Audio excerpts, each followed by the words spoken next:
Hi, it's Barb again, Master Gardener, Bullitt County. Welcome to my daylily garden. We are pretty much in full bloom today, which is the 23rd of June. Let's take a walk. I have been trying to integrate both perennials, flowering perennials, natives, and daylilies all into this garden, so we'll have something in bloom all year long to help our pollinators.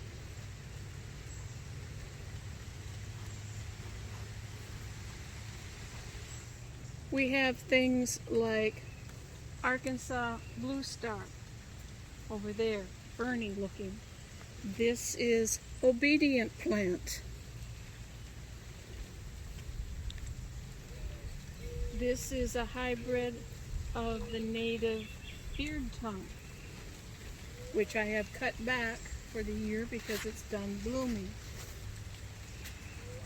Here is a native royal catchfly, a hummingbird favorite.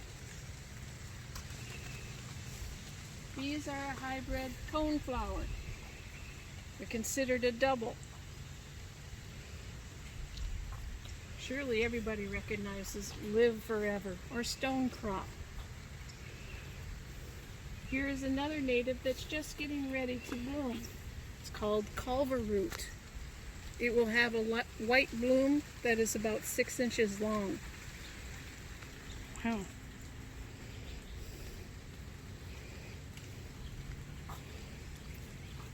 Here is a herbaceous perennial called Sea Campion.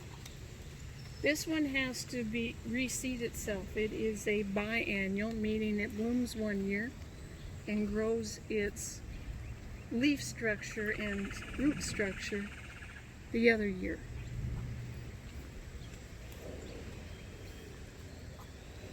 Here we have a native called Yellow Wingstem.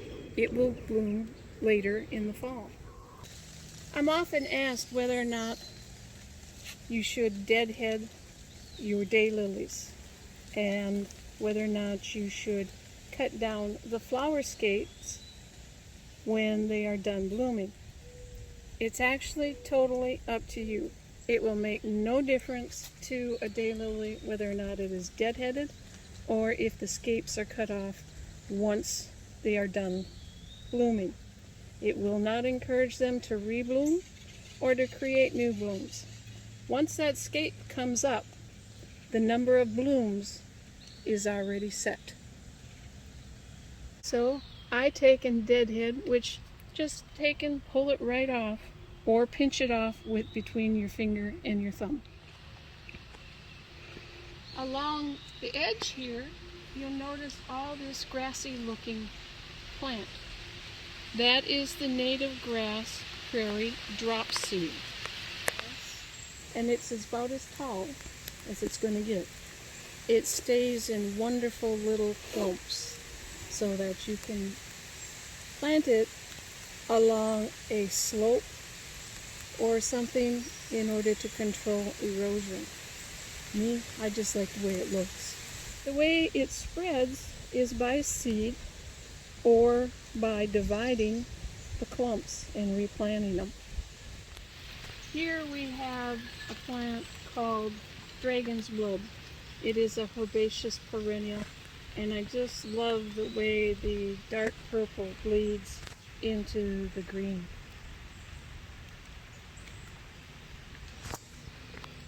Here we have a native beard tongue. This is hairy beard tongue. It blooms in the spring and is herbaceous and is a perennial.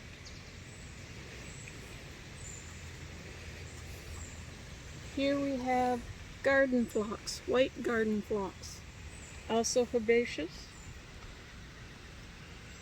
And by herbaceous, I mean it dies back to the ground every fall and comes up new in the spring.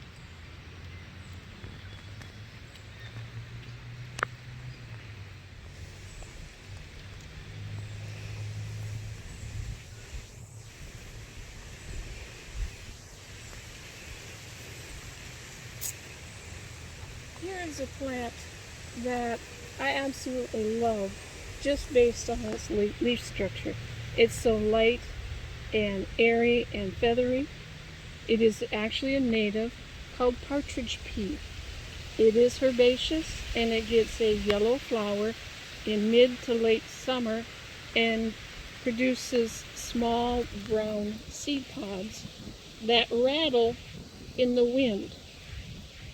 And that's the way it propagates itself, is via seed.